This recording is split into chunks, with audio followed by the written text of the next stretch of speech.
Welcome to the March 2018 Home Health Review and Correct Reports webinar. The audio for today's session is available by telephone or audiocast.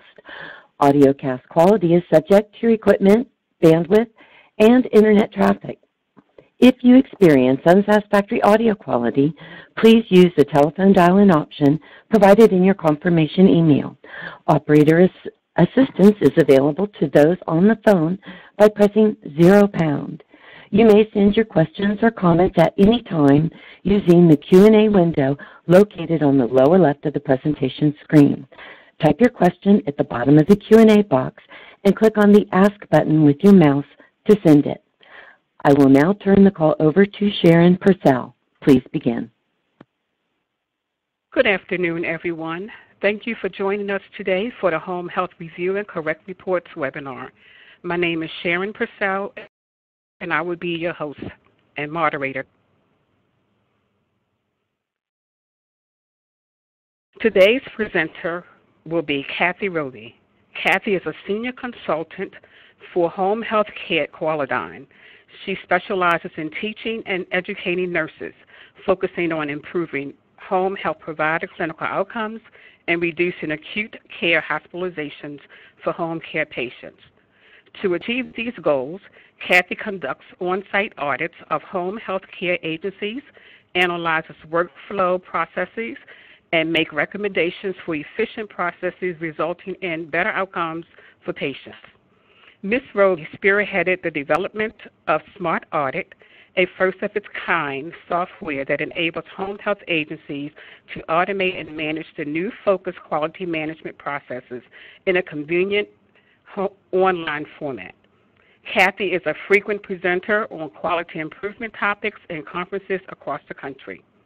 Kathy is an active member of the Connecticut Association for Healthcare at Home Care, where she has served as the board president, government relations committee chair, board member, and as a member of the education committee. Kathy holds a BS in healthcare administration from the Harvard Graduate Center, a master's in education from St. Joseph's University, and a Bachelor of Science in Nursing from the University of Connecticut. She is a certified home and hospice care executive through the National Association for Home Care and a certified trainer for integrated chronic care management. Now, before I transition the presentation to Kathy, I will go through a few housekeeping items. This webinar is being recorded. It will later be posted to the CMS Home Health Quality Reporting Program website. We will provide you with details on accessing the recording via email when it is available. If you would like to use the closed captioning stream is located at the bottom of the screen. The phone lines will be on mute for the duration of the presentation. Due to the large number of attendees on today's webinar, we are unable to field questions over the phone, but you are able to submit questions electronically by entering a question at the bottom of the Q&A box in the lower left-hand corner of the screen. Submit by clicking the Ask button.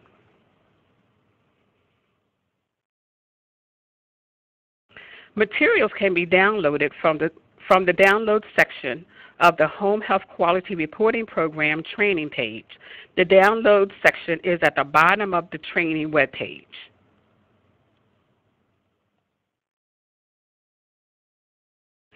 If you would like to display the slides in a larger view on your screen, click the title of the PowerPoint presentation and the option for full screen will appear. If you click on full screen, you will change your view only to be in a full screen mode. To exit full screen, hit the Escape key on your keyboard in order to return to a normal view. Throughout today's event, we will be using polling questions. Polling questions allow the speakers to ask questions to gauge your understanding of the material being presented. Each polling question will appear at the bottom of your screen. Review the answer choices offered and choose your answer. Use your mouse to click on a circle to the left of your response. There is no need to hit submit. Once you choose your answer, it would automatically be submitted for you. You can change your answer at any time before the poll is closed. Your answers are confidential and will only be reported in aggregate percentages. Now let's test the polling function with our first question.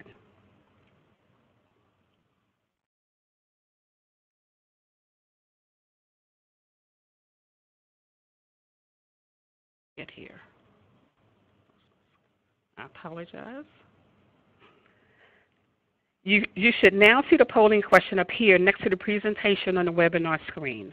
The question is, how many people, including yourself, are in the room attending this webinar? Choose your answer from the choices offered.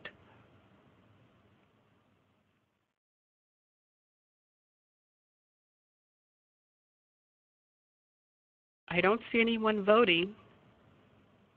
Please choose your answers.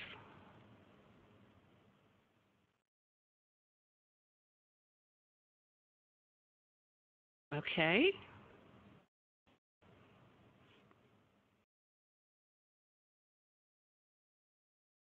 Okay.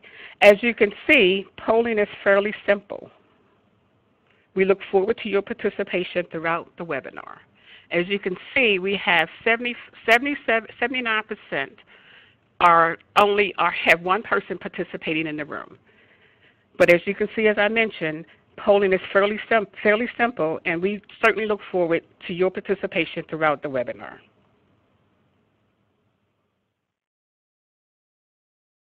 Please note, this presentation is current at this time. However, Medicare policy changes frequently, so we recommend that you check back on the Home Health Quality Reporting Program website periodically for updates. Throughout the presentation, there are specific references to links which might be helpful in getting up-to-date information. Slides 11 and 12 in the slide deck contains a reference list of acronyms that will be used throughout today's presentation. Today's webinar was created specifically to help providers understand public reporting and quality measures used in the review and correct reports for the Home Health Quality Reporting Program. We will conduct the event with a question and answer session and finally a wrap-up. Now that I've covered the housekeeping slides, I'm going to turn the presentation over to Kathy Roby. Kathy, the floor is yours. Thank you, Sharon. Good afternoon, everyone. It's a pleasure to have the opportunity to be speaking with you today. On your screen, you should see the slide that lists for you the objectives for today's program. We will be chatting about public reporting in the context of the Home Health Quality Reporting Program. We will look at the quality measures used for this public reporting that are contained in the Review and Correct report. We will review the structure and content of the Review and Correct report. We will understand how to access the Review and Correct report, and we will identify some additional certification and survey provider-enhanced reports, otherwise known as CASPER reports, and the resources that are available to you as providers. So let's begin by talking about the public reporting itself. For those of you who have been in home health as long as I have, and we're not going to talk about exactly how long that might be, you will remember that in 2003, the Centers for Medicare and Medicaid Services first posted the Home Health Compare information. These publicly reported measures, this information, included outcome measures and process measures. On your slide, you have definitions. It's important that we remember, outcome measures tell us how well the provider has assisted their patients to regain or maintain their ability to function. A process measure evaluates the rate at which you as a provider have used specific evidence-based processes of care. This data is downloadable and available at the web link here on this slide. Throughout this presentation, I will be calling your attention to various web links. These are very important resources for you, and I hope you will take advantage of them. This slide gives you a better overview of the actual public reporting different reports. I want to call your attention to the color difference. On your left, you have the confidential reporting in the salmon color.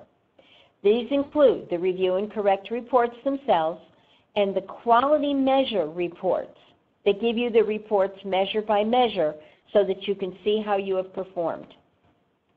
On the other side, you have the publicly reported information. The provider preview reports are confidential for you to look at so that you know before the public how your outcomes and your process measures look. The Home Health Compare data is truly public, and it is available to your patients, their caregivers and family members, your referral sources, and anyone who wishes to see how you have performed.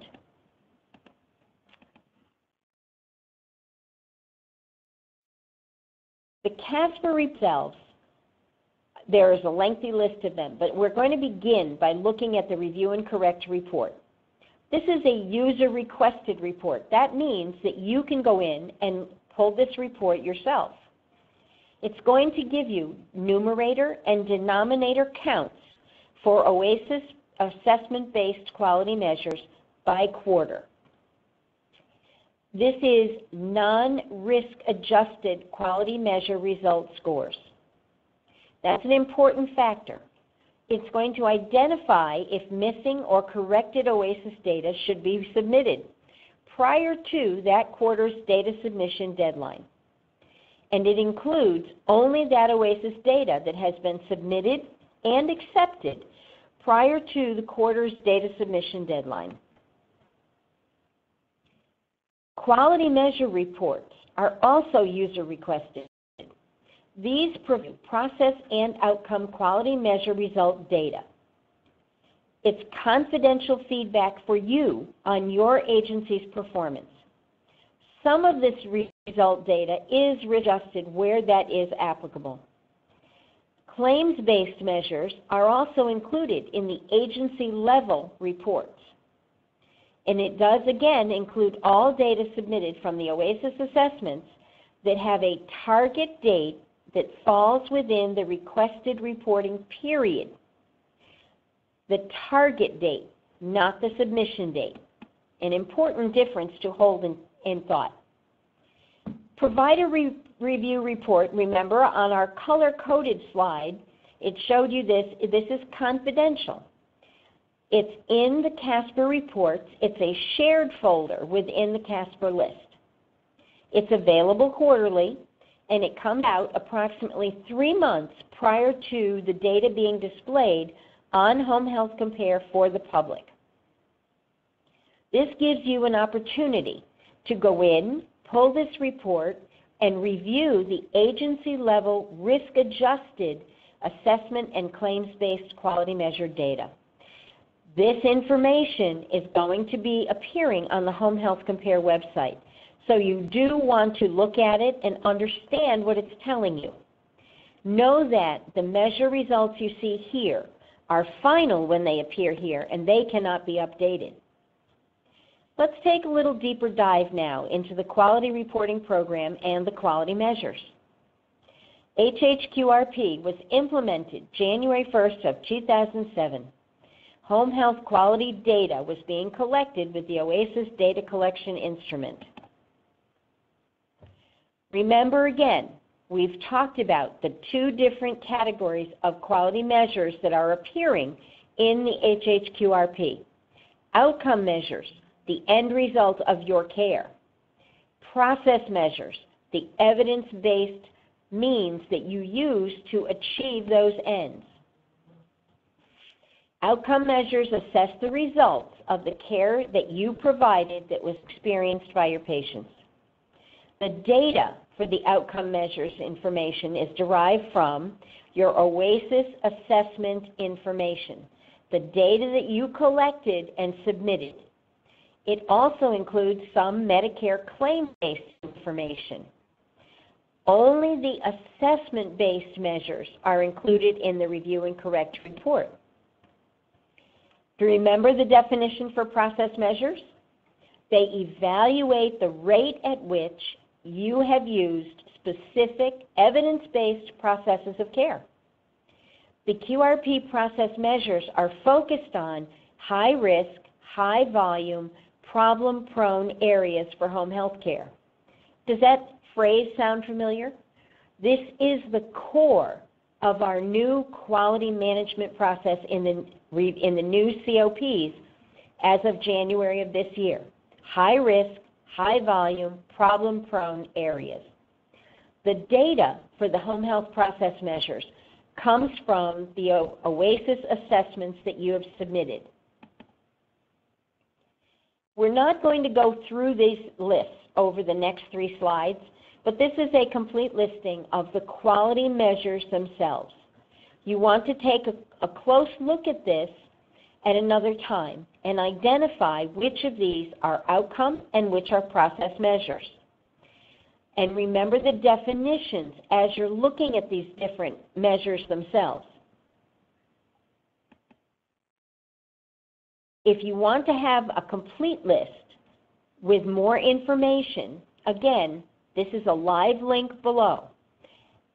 When this presentation is over, take the time to go into each of these websites, take a look at this information, because this is critical for you to understand what we are talking about.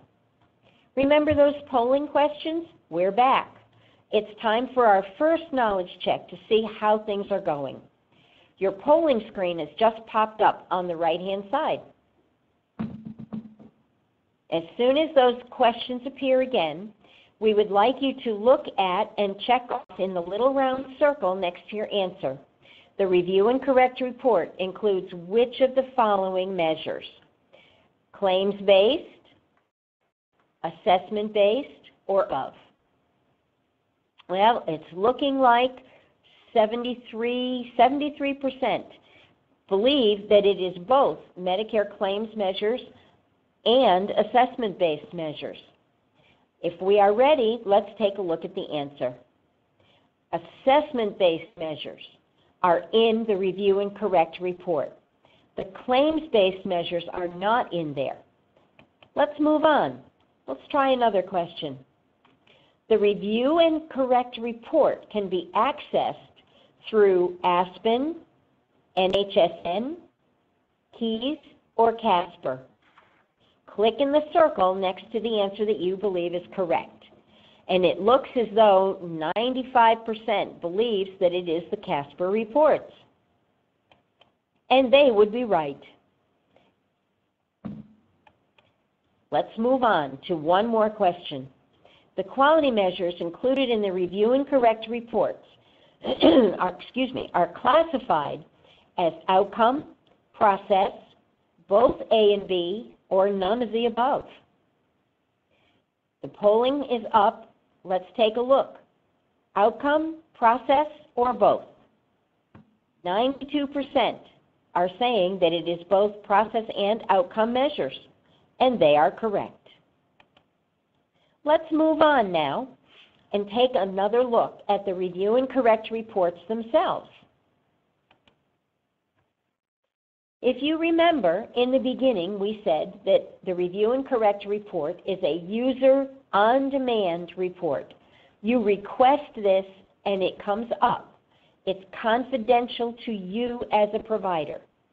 It displays your information quarter over quarter. When each reporting quarter ends, that information is now available to you the next business day. You will be able to follow that information to obtain aggregate performance data for up to 4 full quarters as the data becomes available with each quarter. You can run this with updated information weekly until the data correction deadline. So this will give you the ability to actually look at this and see how it might be changing. On the report itself, for each quarter, you will see the data correction deadline, and you'll see an indicator as to whether or not that correction period is open, or if it has closed and you are no longer able to enter information. Updates or corrections to the underlying assessment data can be submitted into the KEYS ASAP system as long as it is before the data correction deadline that is listed on your Review and Correct report. This report, again, is accessed through the CASPER system. It's a snapshot of your current performance for a window in time based on the assessments that are in the CASPER system. It has quality measure information about your agency at the agency level. Remember from our knowledge check, it's an assessment-based information only, and it is not risk adjusted. It is only the observed or raw data that is being provided to you. Let's take a look at those data collection periods I've been talking about. There are 4 quarters in the year. Quarter 1, data would be collected and submitted from January 1st for the time period January 1st to March 31st. There's your review and correction period, April 1st to August 15th. Once you reach August 16th, that period is now closed. And you can see the successive quarters over the year, each with its own clearly defined collection and submission time period and a review and correction time period. We're going to look at the actual report itself very carefully. This is the header piece on the report when you've requested it and brought it up. At the top, it has the title, the setting, and the report number. It says CASPER Report, Home Health Agency Review and Correct Report, OASIS C2 Quality Measures, and it tells you what quarter you're looking at. Below the CMS logo, you'll find very important information about your agency. I cannot stress enough how important it is that you take this opportunity to verify that your agency's name, address, and telephone number are in fact 100% correct. Everybody makes mistakes. A typo is going to make a significant difference. So check this information, be sure that it is correct. If your Medicare number, your CCN, your agency's name, street address, the telephone number, if anything is incorrect, it's very important that you submit the correction and have your agency information updated. How would you go about doing that? You need to contact your Medicare Administrative Contractor, or MAC, to update that information. How do you know where to find your MAC? You see the live link is here on this slide. You're going to click on this, and the contact information for your MAC is going to be available on that link. Once you're on that website, click on your state, select it from the drop-down list. The contact information for your state will then be displayed directly below the map. You will find your regional office at this web link, and contact information for each regional office is available in the PDFs at the bottom of that page. So again, check that information, and if it needs correcting, use the last 2 slides to get in contact with the correct person. Now let's take a look at the rest of this report. First of all, we have a footer with a very important HIPAA disclaimer. This report may have privacy-protected data. It should not be released to the public. Any alteration is strictly prohibited. Remember, this is confidential data. Don't leave it lying around. The general items we're going to be looking at here are the name and the NQF National Quality Forum number for each measure. We're going to look at the actual table legend and each of the different sections, the reporting quarter, its start and end dates, the correction deadlines, and whether or not the correction period is currently open or closed. Excuse me, got a little bit of a spring tickle here. So again, above the table where we're going to go through each of these sections, there is another reminder legend. This is telling us that the episode data, a quality episode, begins with a start or a resumption of care, SOC or ROC, and ends with a death, discharge, or transfer. Additional measure-specific exclusions may apply, but that's part of the need for you to understand exactly how OASIS C2 data is collected and how it is processed. But remember very clearly how a quality episode is defined. SOC or ROC on the left, death, transfer, or discharge on the right. Those are the brackets. What happens in between is the quality episode. Now let's walk across the table itself. We're going to go through this fairly quickly so that you'll see different boxes as we move from left to right. The first is your reporting quarter itself. Second is your start date for that quarter, your end date for the quarter, the data collection deadline. When do you have to get all of your data corrections in? Is that data correction period still open or has it already closed? How many episodes are included in the numerator, the top number for this measure? How many episodes are included in the denominator for this measure? And last, your agency's observed performance rate. How is this calculated, this observed performance rate? Numerator over denominator will give you that percentage. The numerator is the number of episodes that were eligible to be included. The denominator is the number of episodes that were included for this measure. Let's take a look at an example of a measure, improvement in pain interfering with activity. I do want to call your attention to the disclaimer at the bottom. Any data or rates that appear on all of the subsequent slides are displayed for demonstration purposes only. They do not represent any actual agency's results. So let's take a look now at an example of improvement in pain interfering with activity. We know what each of the boxes stand for as we went across from left to right. Let's just look at the numerator. 30 episodes were submitted that were in the numerator. 37 were in the denominator. And the observed performance rate was 81.1%.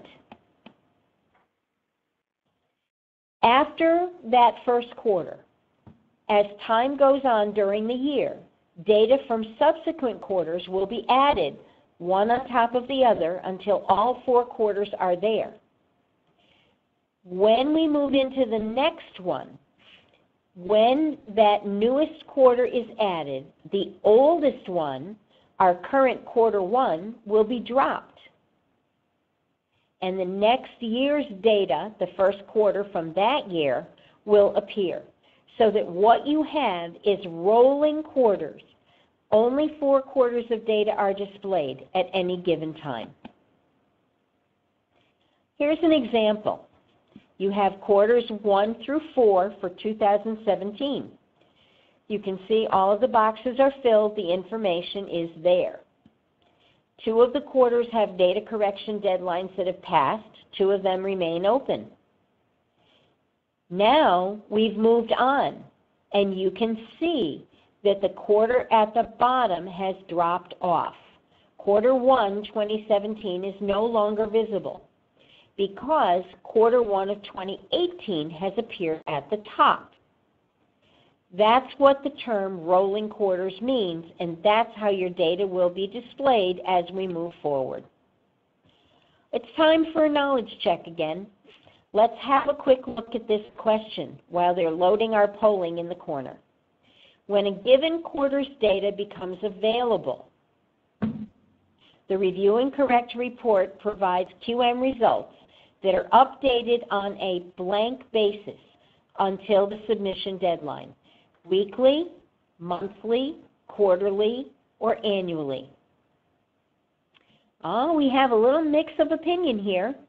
75% believe that it's updated quarterly. 27% are saying weekly. If we're all done voting, let's have a look at the answer. And the correct answer is weekly. Let's move on to the next question.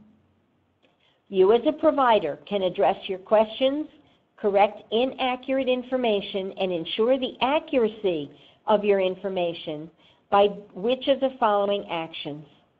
You can contact your MAC, contact your regional office, none of the above, or both A and B. Click in the circle.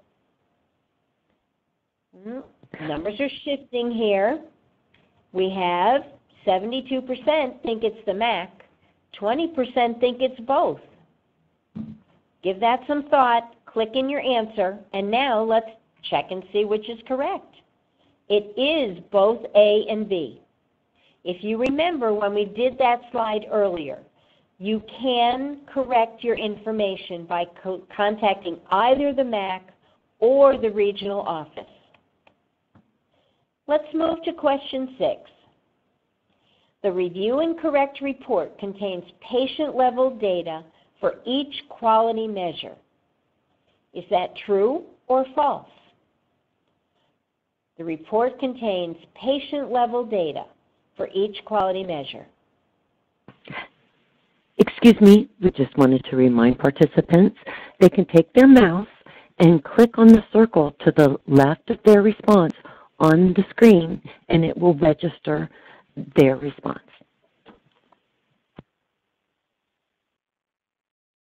Thank you.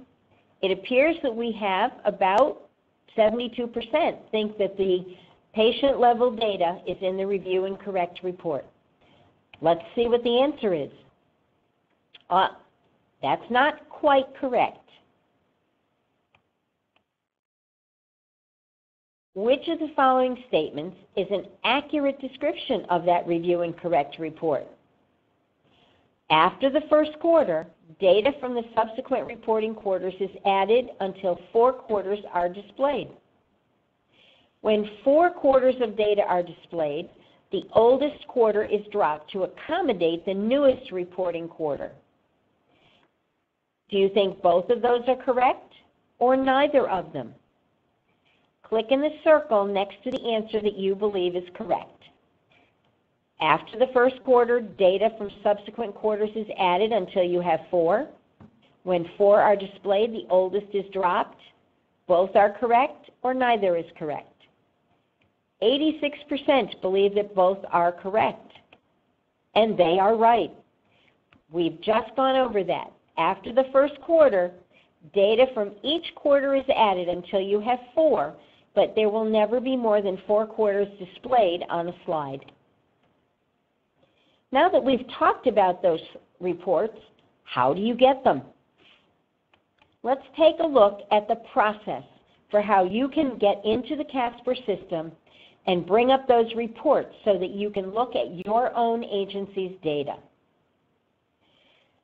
The first thing you're going to do is to log in to the CMS Keys system for providers, where your OASIS data is going to be. When you reach this screen, you're going to be clicking to the left where CASPER reporting is circled. As we go through this section, I'm going to take 10 seconds to get on my soapbox and remind every agency that's with us today for this program. It's critical that you always have at least 2 people who have the knowledge and ability to get into the system and collect this agency data.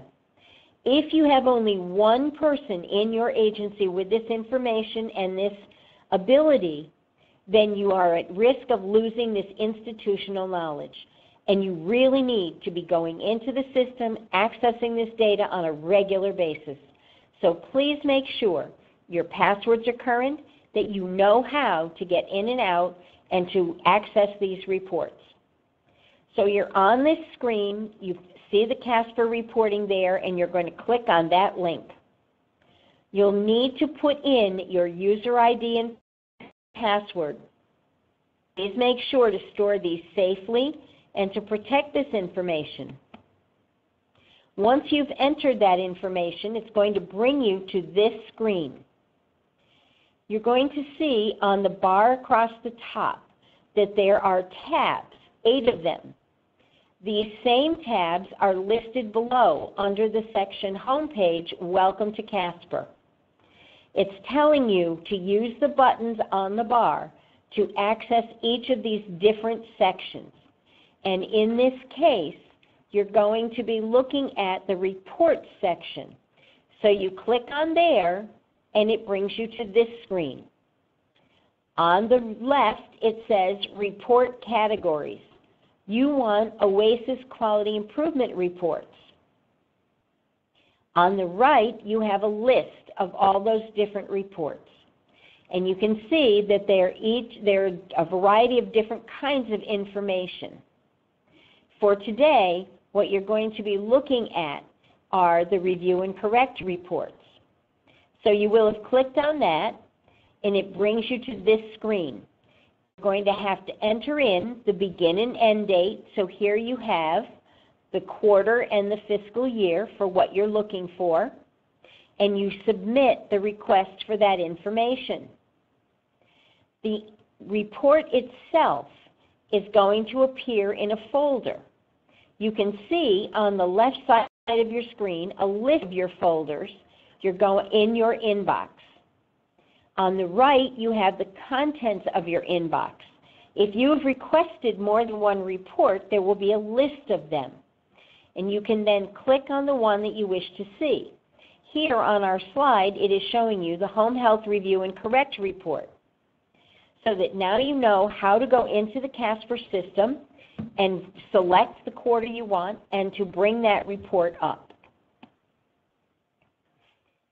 Now that you have that report, you're going to be taking a look at that data, and you're going to be investigating or researching what is there in that report.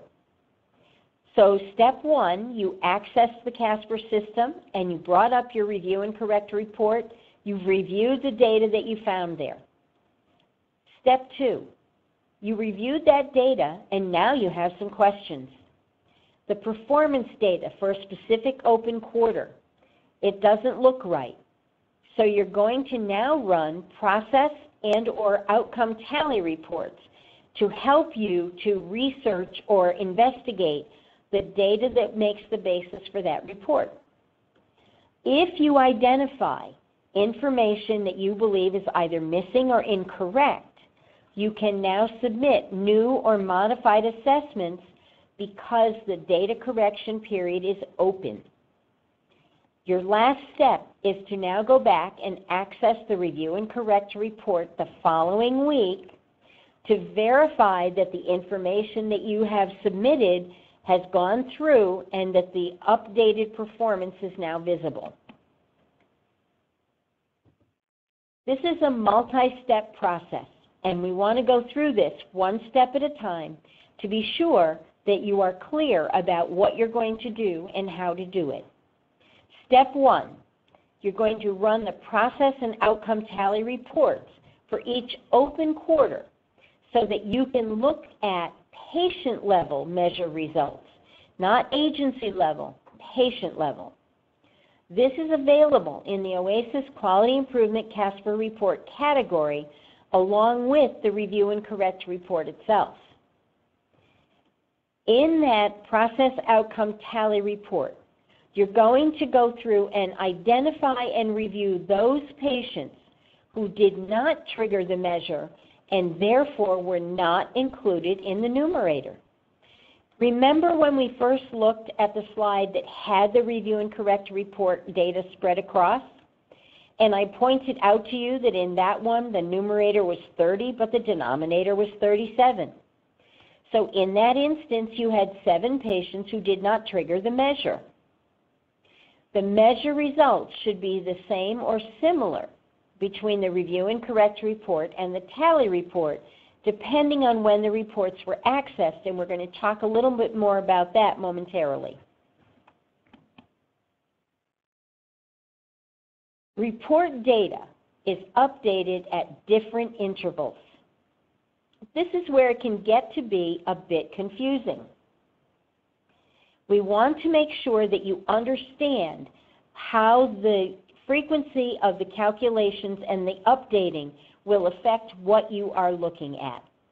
The review and correct report data is updated once a week. So the calculations are done once per week on a Monday. The tally reports, these calculations are updated twice a month on the second and fourth Saturdays. And you can see that these intervals do not match exactly. After the close of each review and correct period, the data from that period will be frozen for the purpose of calculating the measure. That means that no additional changes to any of the assessments from that quarter will be reflected in the publicly reported measure values or in the information available in on-demand CASPER reports. This is why it is so important for you to closely monitor your review and correct reports to be sure that all the needed corrections, including resubmission of assessments, are made while that quarter is still open. So bear in mind the intervals, that they are not identically matched up, and you're going to be looking at your data with that thought in mind. Tally report corrections are done twice a month, as I said, second Saturday and fourth Saturday. There are some distinct differences in those calculations. Let's take a look at that. Second Saturday of the month, new OASIS records with a completed episode of care. Remember the definition. A completed episode has both SOC or ROC and transfer, death, or discharge OASIS. So a completed episode of care that ended during the month that is 3 months before the calculation month. For example, the April 14th calculation includes those records with a completed episode of care ending in January 2018. So the completed episode of care ended or had a transfer, death, or discharge OASIS that happened in January of 2018. On the fourth Saturday, new modified or inactivation OASIS records with a completed episode of care that ended during any previously calculated month. In other words, on April 28th, the fourth Saturday, a calculation will be done that includes all records with a complete episode of care ending in January 2018 or prior to that. Do you see the differences between the two different sets of calculations, one on the second Saturday and one on the fourth? Now that we've talked a little bit about the research or investigation process, I'd like to take you through some examples of exactly what happens when you see something that doesn't look quite right and how you respond to it. Here's our first example. We're going to go through this step by step. On Monday, April 2nd, 2018, your agency accesses the review and correct report for quarter 1 2018 data that has been added to the report up through 4/1/18. You have questions about the quarter 1 2018 measure performance rate that is showing.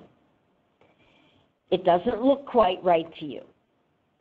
So now you're going to run the applicable processor outcome tally report for quarter 1 2018. Remember, the measure performance rate is agency level data. The applicable processor outcome tally report is patient-level data. So now you have that tally report. You can now look at the individual patient outcomes for the measure in question. You can identify which patients did not trigger the measure, and now you can look into the charts to see if this data is correct. You check the accuracy of the submitted OASIS data for those specific patients who did not trigger the measure. Was that in fact the correct answer? On Wednesday, 4/4/18, your agency now submits modified OASIS assessments to ASAP if in fact you found errors in that OASIS data. By Monday, April 9th, the next review and correct report calculations are done, and you would now be able to see those changes. You access the review and correct report on 4/9. You review and confirm that the measure performance rate has in fact been updated for Q1 2018 based on those modified assessments you submitted on 4/4. That allows you to make that correction if in fact an error is identified. On the 28th of April, that's the fourth Saturday in the month, the next tally report calculations are done. So if you go back on the 30th of April, the following Monday, and access the applicable tally report for Q1 of 2018, you can now confirm that the patient measure outcomes that you had identified as potentially incorrect in the earlier report have now been updated based on the modified assessments that you submitted. I know it seems complicated, but if you follow the steps, one step at a time, through the different reports, through the different time periods when corrections are made, you will see that that is how the process works, and it does allow you to update the data if you need to. Here's a calendar. Some of us need things that are more visual, and I appreciate the calendar very much because I'm one of those people. I prefer to see the report dates spread out this way. Whichever way works for you, you do want to make sure that you are fully aware of when the different data reports are updated and become available to you so that you can always access the most current data. Because this is complicated and it's difficult to follow, let's take another example and walk it through. Again, slowly and carefully so that you can see how it falls together in sequence. For this example, we're going to look at modifications that were made late in the month. We'll begin with a Monday, April 23rd. Your agency goes into the CASPER system and accesses the review and correct report. You now look at that report and you have some questions. Q1 2018 measure performance does not look quite right to you. You have some concerns. That's agency level data. Now you go in and run the applicable process or outcome tally report for Q1 2018 to look at patient level data. You review the individual patient outcomes for the measure in question. This enables you to identify which patients did not trigger the message, did not trigger the measure, so that you can now take a look into those records. Your agency now checks the accuracy of that OASIS data for the patients who did not trigger the measure by doing an intensive chart review and reviewing the OASIS data that was submitted.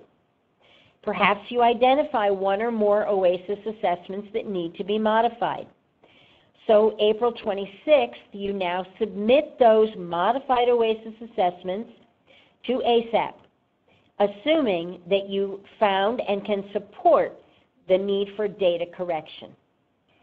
On the fourth Saturday, April 28th, the next tally report calculations are done because that's the fourth Saturday in the month. On Monday the 30th, the next review and correct report calculations have been done. So on Monday the 30th, your agency goes back in, pulls up the review and correct report, and you can confirm that the measure performance rate was in fact updated for quarter 1 based on the modified assessments that you submitted on the 26th. Last step, go back in and now pull up the applicable tally report for quarter 1 of 2018, and you will now be able to confirm that the patient measure outcomes were also updated based on the modified assessments you submitted on the 26th. Here's your calendar again, showing you step by step each of the things that you did on those appropriate dates. Is this getting clearer? I hope so. It took me a while, and I've been at this for a long time. Make sure, take the time, go back through these slides specifically, and follow the process step by step. Let's do one more. What happens if you identify and submit modifications after the quarter was closed? Let's take an example. On Monday, August 20th, the agency accesses the review and correct report. They review that report very carefully, and they identify that they have some questions about quarter 1, 2018 and the data that they're seeing. So they run the applicable process or outcome tally report, the patient level data, for quarter 1, 2018.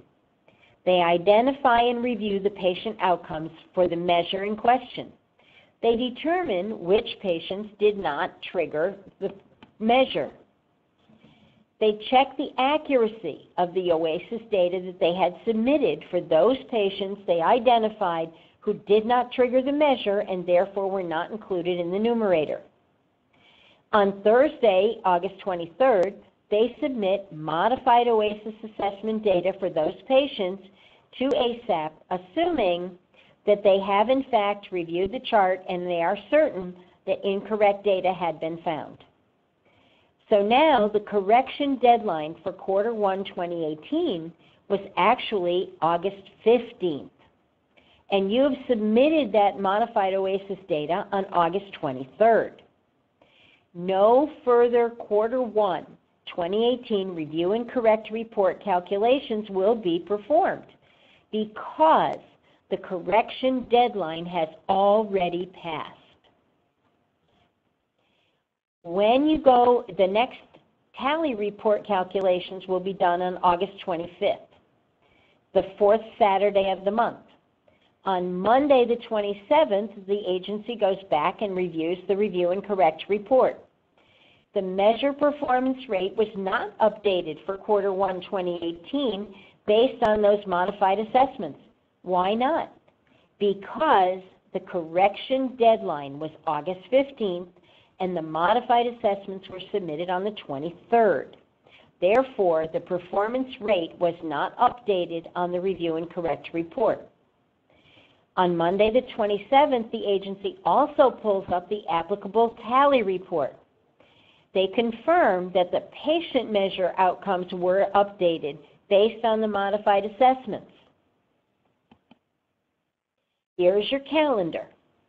If you keep track of the dates and what reports are being calculated and updated at what intervals, you will be able to get your data modifications in on time before the deadlines close. There are other reports that you will find very helpful to you in doing your research or your investigation to identify whether or not errors have occurred. There is a report called the OASIS Error Detail. It's located in the CASPER Agency Provider Report category. You request this by date range, and it will show you a completed list of all the errors encountered in your assessments that were submitted during the date range that you have specified. It tells you by assessment ID whether the error was a warning or a fatal error. assessments with fatal errors are not accepted into the database. They cannot be included in the quality measure calculations. This is what that report looks like. Again, you want to be sure that all of your agency information is correct, as I said earlier.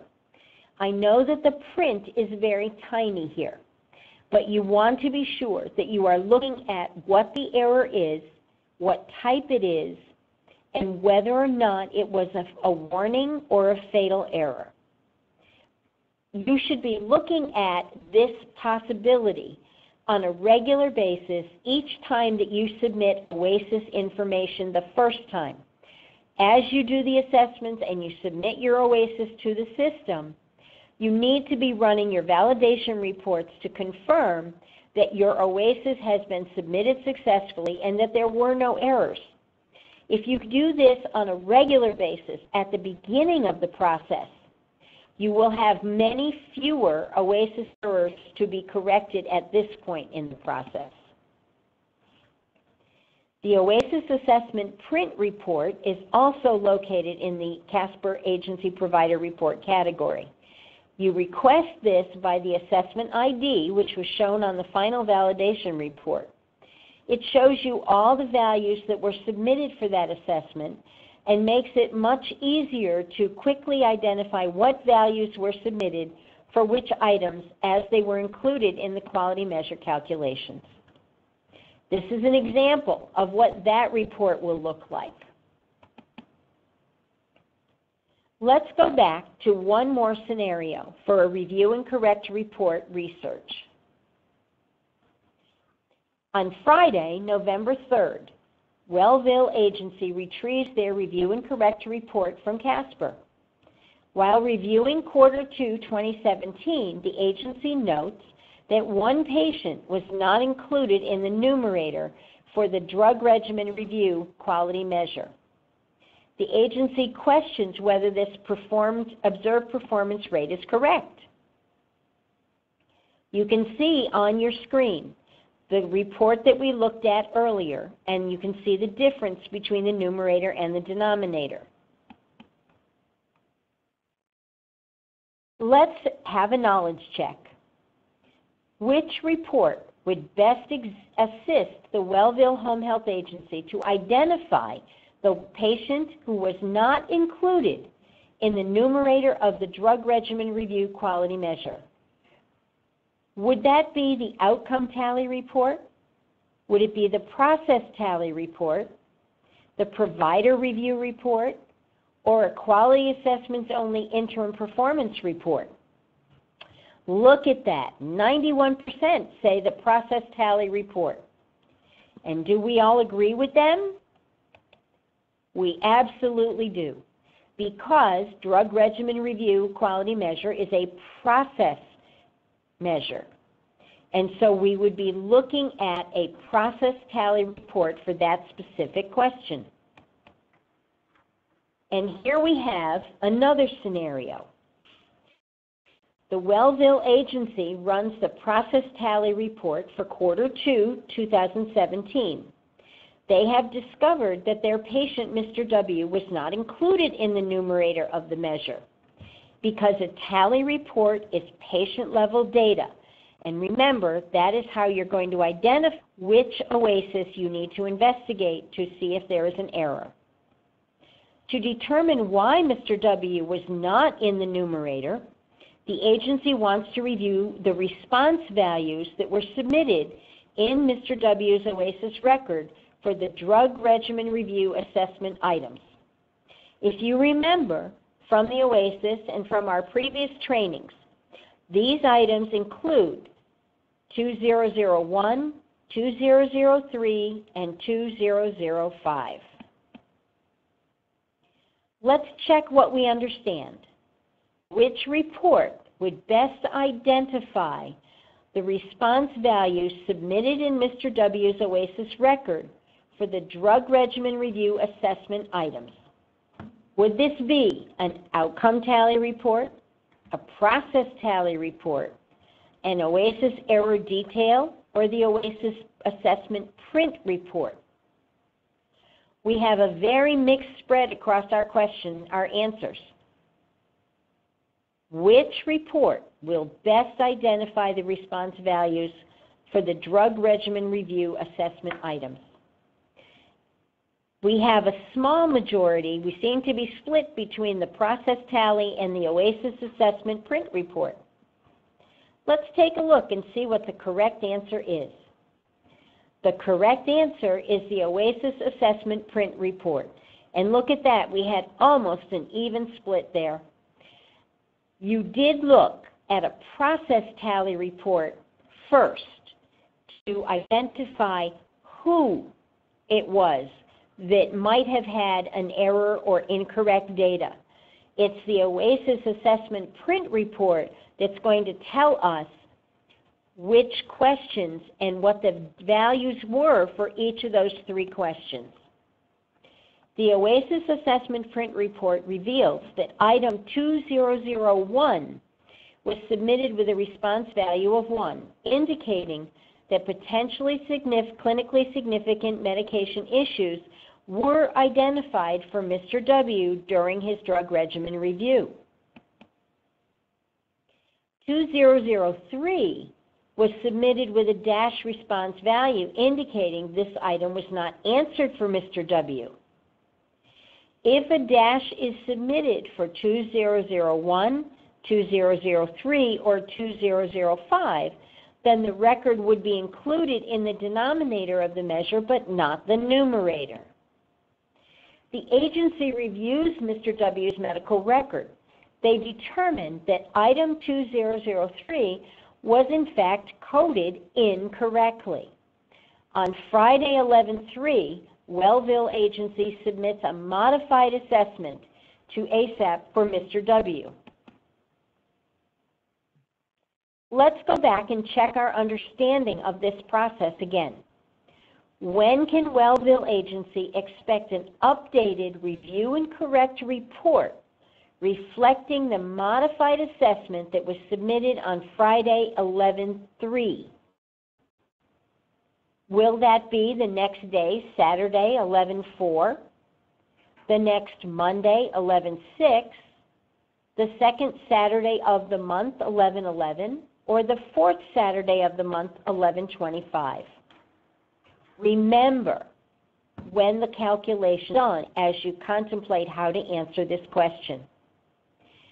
So when do you think the agency can expect an updated review and correct report reflecting that modified assessment to appear? We have a significant majority who will believe that this will occur on the following Monday, 11/6. And the correct answer is 11/6, the following Monday, because review and correct reports are always done, the calculations are done on Mondays. So that's why that answer is correct. On Friday, 11/10, Wellville Agency accesses their review and correct report, which was updated on Monday, 11/6. The agency confirms that their observed performance rate for the drug regimen review quality measure was updated based on the modified assessment they had submitted the previous week. And here is that report so that you can see the difference here. Let's check our understanding one more time. When can Wellville Agency expect an updated process tally report reflecting the modified assessment submitted on Friday, 11/3? Will it be the next day, Saturday, 11/4, the next Monday, 11/6, the second Saturday of the month, 11/11, or the fourth Saturday of the month, 11/25? Remember that they submitted their modified assessment on Friday, 11/3. And remember what days process tally reports are updated. Click in the circle next to the answer you believe is correct. We seem to be pretty evenly split between the second Saturday and the fourth Saturday. Let's take a look and see what the correct answer might be. And the correct answer is the fourth Saturday of the month. And do we remember why? It's not on a Monday, and it's not the first Saturday of the month. So we know it had to be either the second or the fourth. If you think back to our earlier slide, when we defined what corrections are, what calculations are done and what OASIS assessments are included in the second and the fourth Saturdays, you will understand why this modified assessment was included in the November 25th or fourth Saturday of the month calculation. On Monday, 11/27, the agency now accesses their process tally report, which was updated on Saturday, 11/25. The agency can now confirm that Mr. W is now included in the numerator of the drug regimen review quality measure. Let's take a look at some updated information. There has been a correction made in the Home Health Review and Correct report. It addresses the question of the percentage of patients with pressure ulcers that are new or worsened, NQF 0678. Denominator counts on the Home Health Review and Correct reports were incorrect. Specifically, they did not include those episodes where 1313 was coded as a valid skip when the response to 1306 was 0 or no. The numerator on these reports were calculated correctly. The pressure ulcer quality measure calculations, the corrections were made on Monday, February 5th, 2018. Valid skips are now included in this denominator. As a result, agencies should expect to now see lower rates for this measure on the CASPER Outcome Quality Measure report than have been showing to date on the Review and Correct reports. Updated question specifications clarified the treatment of valid skips and are posted on the Home Health QI Quality Measures page.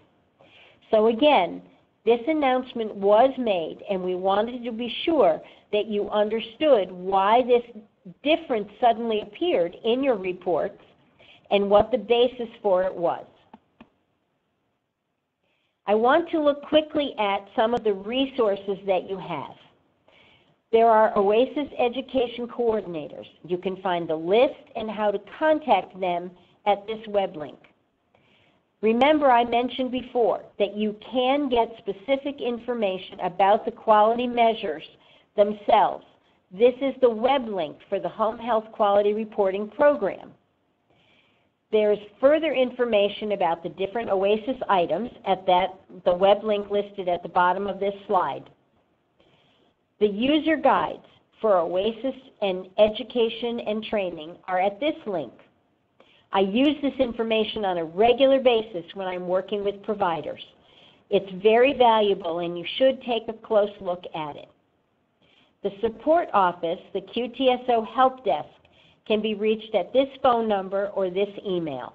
And I do want to say that the people that I have spoken to whenever I've called the help desk have been very, very professional and very kind to those of us who can confuse or make a mistake very easily. If you have questions, I invite you to submit them into the Q&A box. We're going to be going through some different questions now.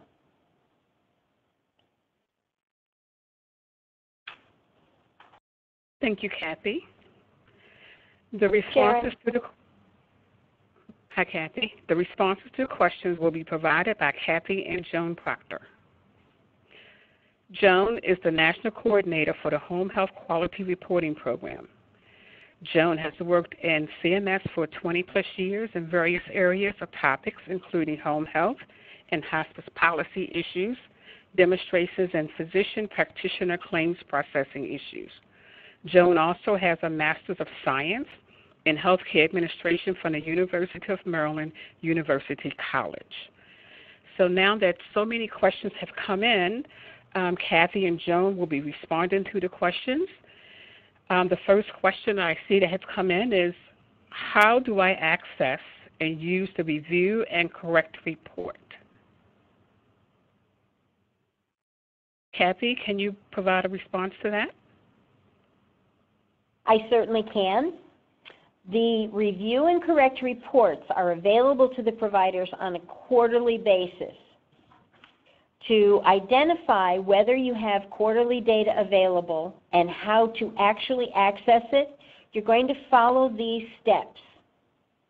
First, log in to the Centers for Medicare and Medicaid Services network using your net user ID and password. Access the Welcome to the CMS Quality Improvement and Evaluation System for Providers webpage.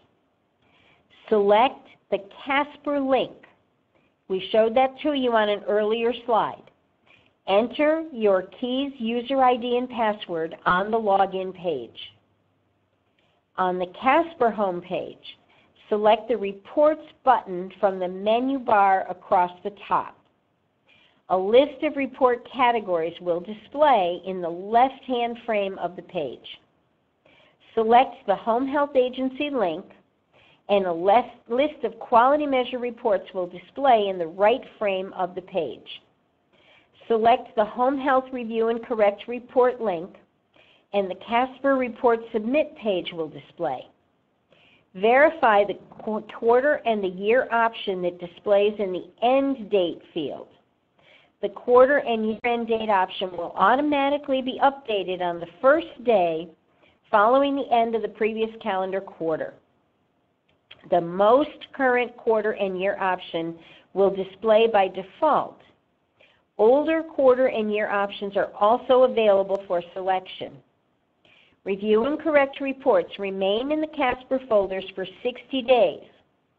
It is important that providers use the review and correct reports while the data correction period is still open so that you can correct the information if needed. Obtaining and using the reports shortly after they become available is advised so that, again, your correction period is still open and you can correct information as needed.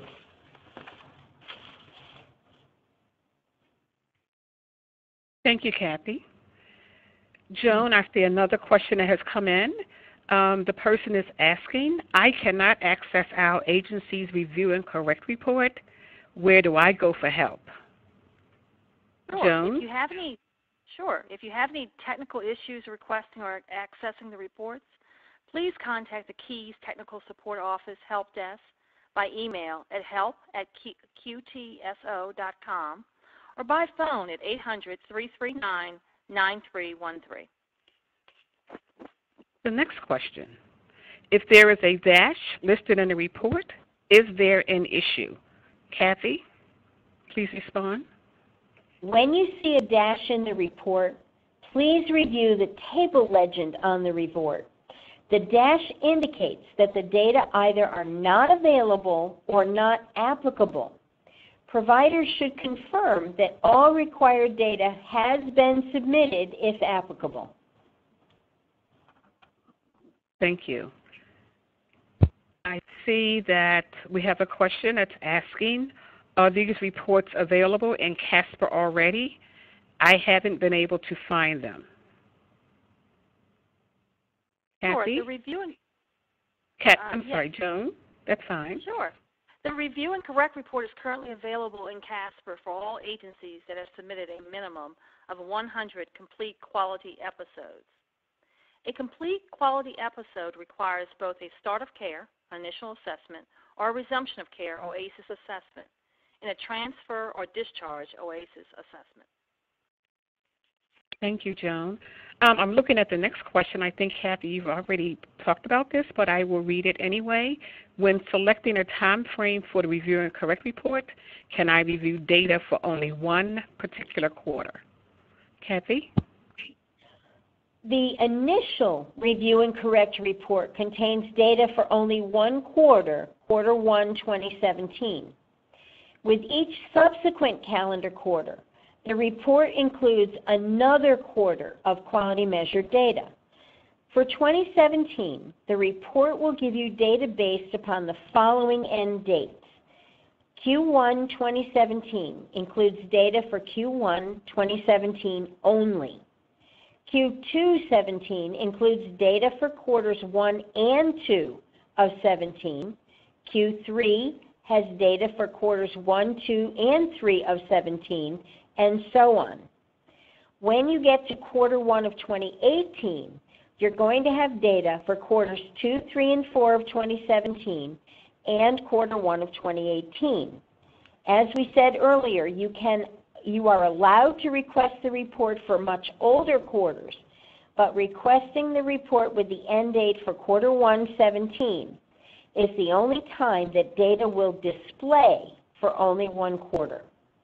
New or corrected records are accepted by the Assessment Submission and Processing, ASAP, for open quarters and is included in the next weekly quality measure calculations. Note, new or corrected records with target dates during the quarterly period that were submitted after the data correction deadline will not be included in the weekly quality measure calculations for the review and correct report. That's the reason why you have to watch that data correction deadline carefully. Thank you, Kathy. Joan, here's a question for you. How often are review and correct reports refreshed? How soon are corrections and edits reflected on the report? Thank you, Sharon. Data for the review and correct reports are updated or refreshed as follows. Weekly measure calculations are performed in the early morning hours every Monday. Quarterly measure calculations to allow a quarter to be displayed on the CASPER review and correct report as soon as that quarter is completed. The review and correct quality measures are calculated and updated in the early morning hours of the first day of the following quarter. This is essentially an extra weekly run that occurs on the first day of a new quarter. End of quarter calculations, to close a quarter, the review and correct quality measures are calculated and updated 4.5 months after that quarter is completed. On the 16th day of February, May, August, and October, the quarter will be processed and marked as closed. Note, new or corrected records with target dates during the quarterly period that were submitted after the data correction deadline will not be included in the weekly quality measure calculations for the review and correct report.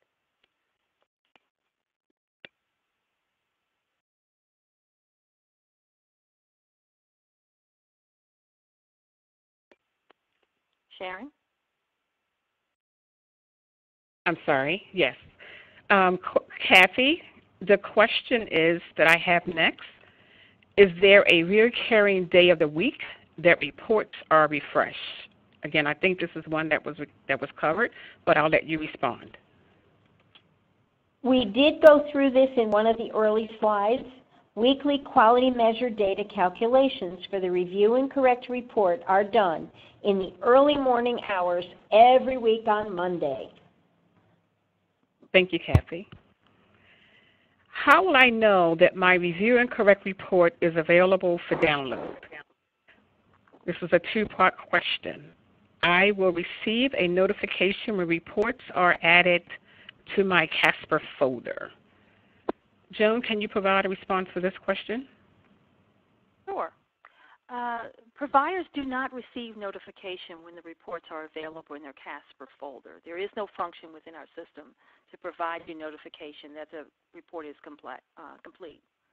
As with user-requested CASPER reports, the completed reports will be automatically saved into the requester's inbox folder in the CASPER reporting application. Here are the steps to locate the completed report. Following a report submission request, users receive verification that the report request was placed into the queue for processing. If desired, users can select the queue button from the CASPER toolbar to view the status of a requested report. Select the refresh button to refresh the CASPER report queue page so that you can monitor the progress of your report. When your report is no longer listed on the CASPER Report queue page, it is done processing. Select the Folders button, and a list of folders associated to the user will be displayed in the left frame of the web page. Select the My Inbox link, and a list of the completed reports will display in the right frame of the web page, with the newest report at the top. The report link names identify the type of report in the folder. For example, the link for the Home Health Review and Correct report is titled HHA Review and Correct Report. Thanks, Sharon. Thank you, Joan. Kathy, this submitter is asking, she says, he or she says, you said that Review and Correct reports would be available on a quarterly basis, but that they would be updated weekly. Can you please clarify if the reports are updated weekly? How are they only available quarterly? Kathy, please. Thank you, Sharon. The Review and Correct reports are available on a quarterly basis for up to the past 4 full quarters as the data is available. The reports include information on whether the data correction period is open or closed, which means whether assessments can be corrected. The reports are refreshed or updated weekly to reflect any changes made to the OASIS assessment data. Thank you. Our agency noticed an operational issue with our electronic medical record, but corrected the assessment data and updated inaccuracies in the ASAP system prior to the 4.5-month period, 4 to 5 month data correction deadline. We would like to confirm that the corrected data will be included in the data for public reporting. Joan, please.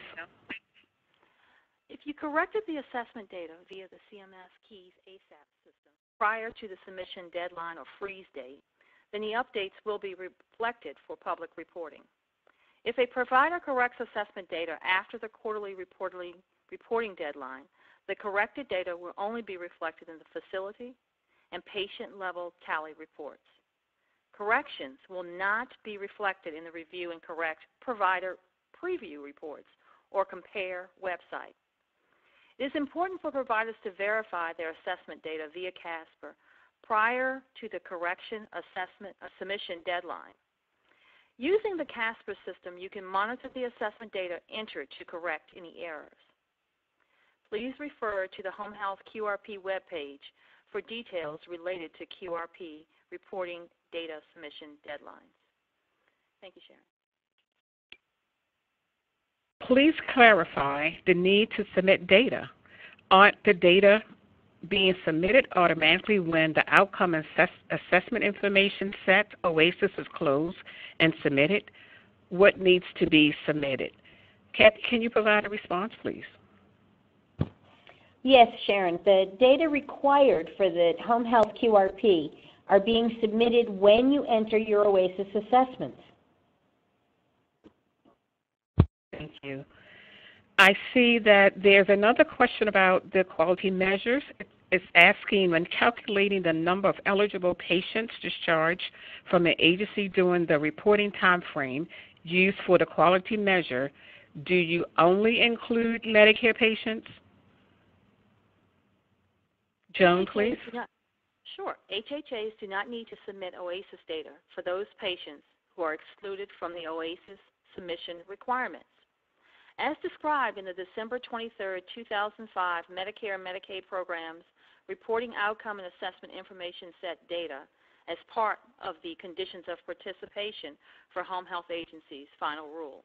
We define the exclusion as those patients who are receiving only non-skilled services for whom neither Medicare nor Medicaid is paying for home health care, and the plan are not excluded from the patients receiving care under Medicare or Medicaid managed care plan are not excluded from the OASIS reporting requirement. Receiving pre- or postpartum services are under the age of 18 years. Thank you. Thank you, Joan. Kathy, if I want to find out how to calculate a measure, where can I find this information? Thank you, Sharon. You can review the quality measure specifications listed in the download section on the Home Health Quality Measures page.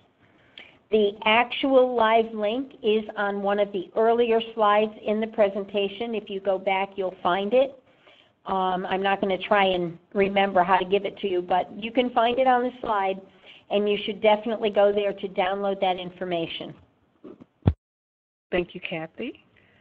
Joan, I think I'm going to give this one to you as well. When the report says adjusted for risk, how are the adjustments done? How do we verify whether the data are correct? Joan, please. Sure.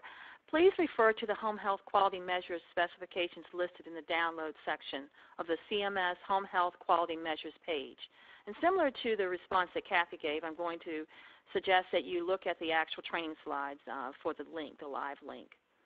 Please note that the review and correct reports contain observed results only, not risk-adjusted results.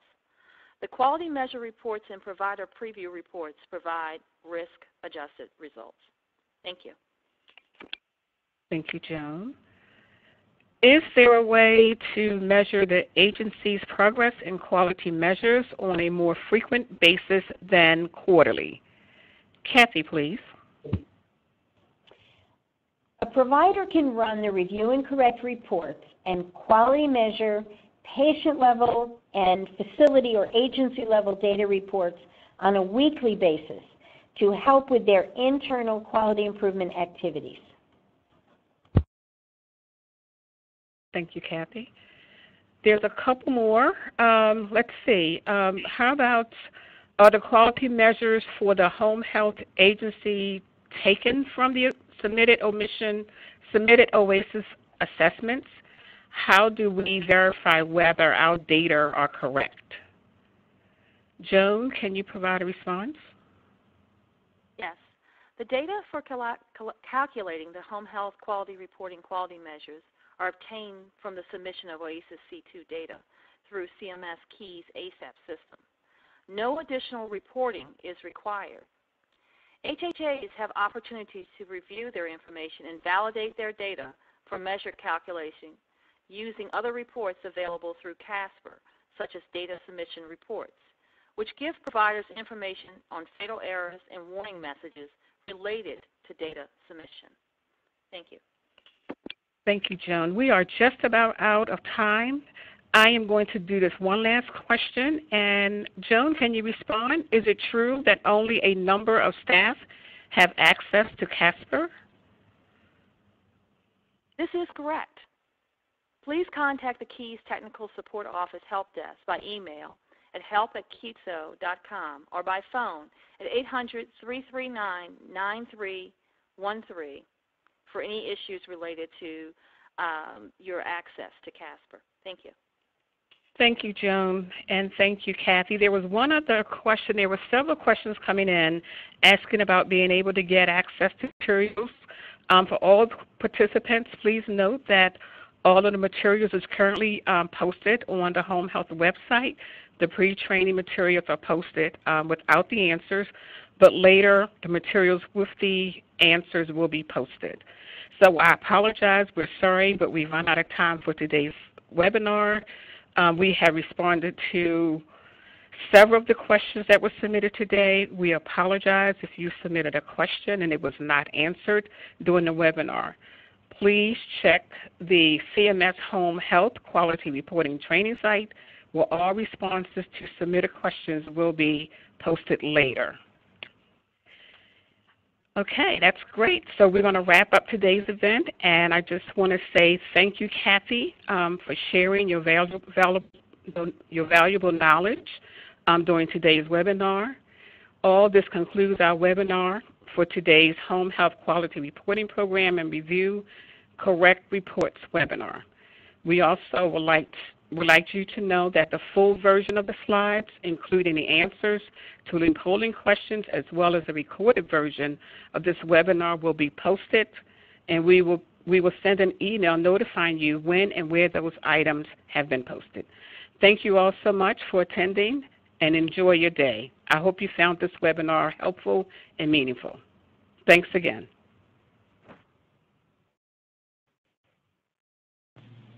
This concludes today's webinar. Thank you all for attending.